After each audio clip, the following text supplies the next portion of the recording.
زين للناس حب الشهوات من النساء.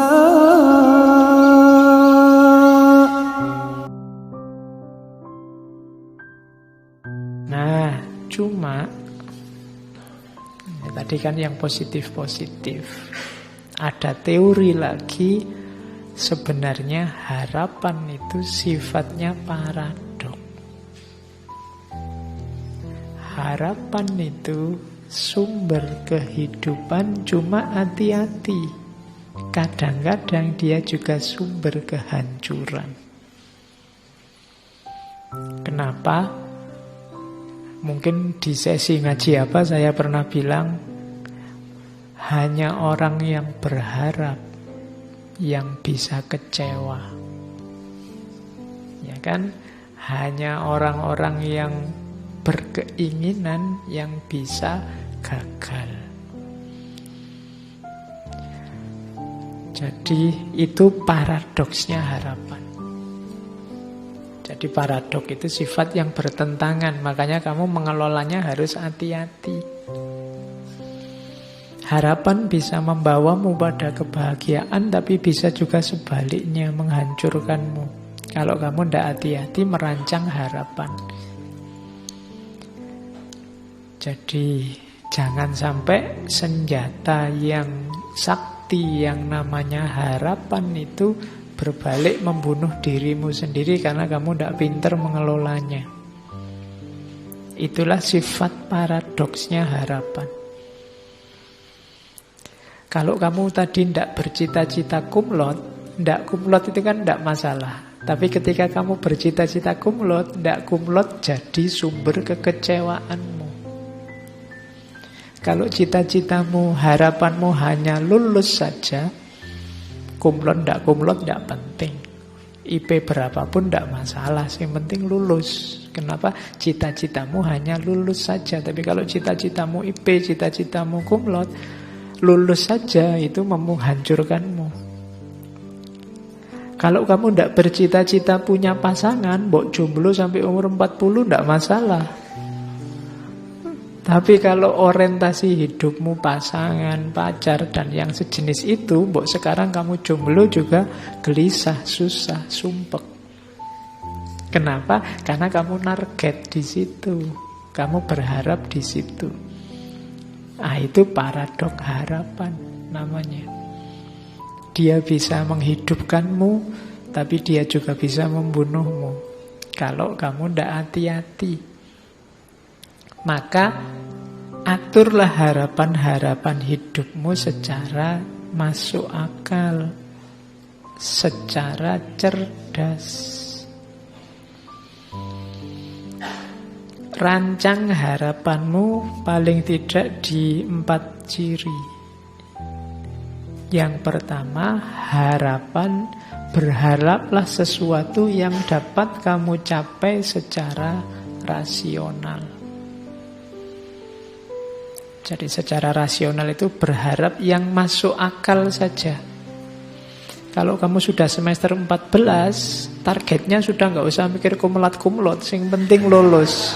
Itu yang rasional. Nah, ya. Kalau enggak, nanti hancur hidupmu, gitu loh. Jadi berharaplah yang rasional-rasional saja, yang terjangkau. Yang kedua, yang dapat kamu kontrol. Pancanglah harapan-harapan yang bisa kamu kendalikan, kamu tempuh.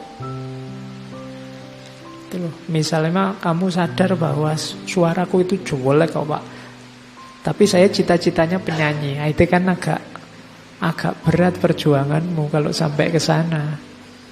Jadi salah kamu mungkin milih harapannya. Kalau pencipta lagu tidak apa-apa, kalau penyanyi susah karena hubungannya sama suara. Nah itu harapan yang tidak bisa kamu kontrol, itu agak susah. Misalnya kayak saya tingginya paling 150-an. Saya ingin cita-citanya jadi foto model yang tingginya minimal 180. Itu kan nggak masuk. Jadi yang bisa kamu kontrol. Jangan berharap yang tidak bisa kamu kontrol, karena kalau tidak, harapan akan membunuhmu. Terus berharaplah yang menurutmu penting. Kalau ini ya benar bunuh diri. Kalau kamu tidak penting kok kamu harapkan.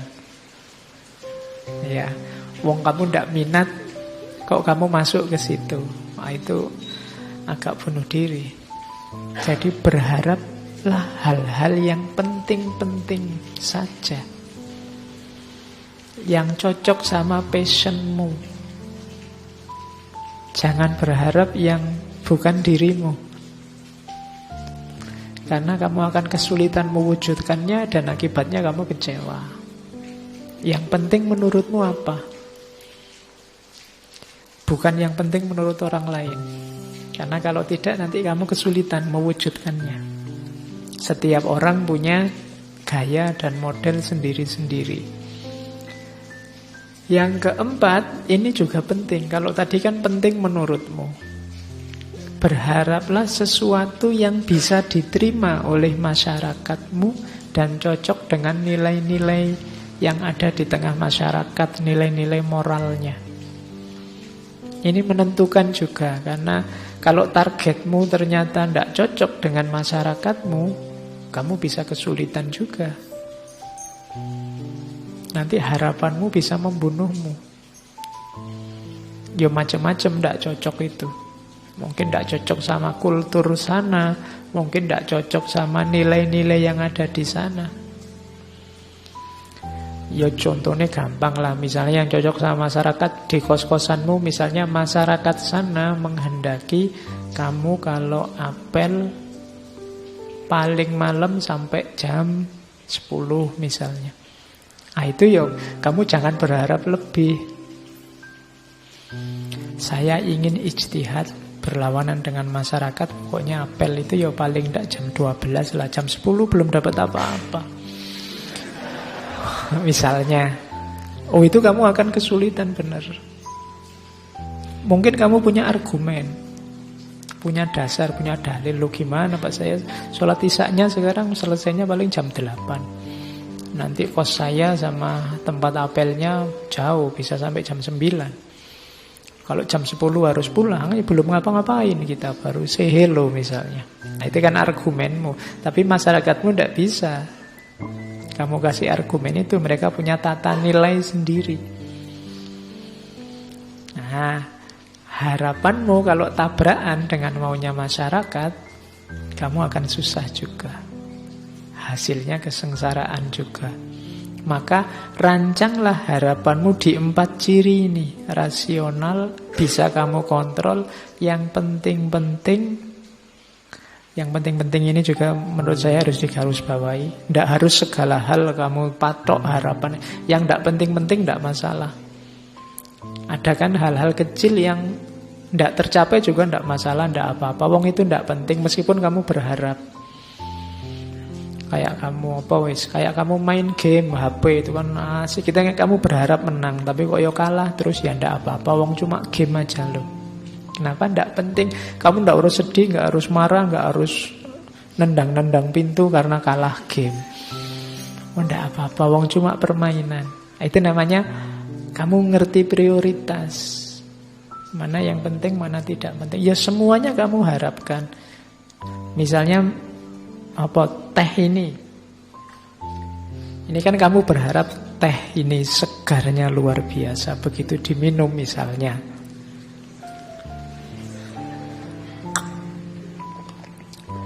Kok biasa ya? Misalnya itu kan kamu kecewa. Tapi ya ndak apa-apa, wong ini ndak prioritas kok. Meskipun tadi aku berharap kan ndak masalah, ndak penting. Beda tadi sama urusan kuliahmu, sama urusan masa depanmu, itu kan jauh yang lebih penting. Jadi berharap, patoklah yang kamu anggap penting-penting saja. Dan yang terakhir, hati-hati dengan norma-norma dan nilai-nilai di tengah masyarakat. Karena masyarakat itu juga harus jadi pertimbanganmu. Mereka punya logika sendiri, mereka punya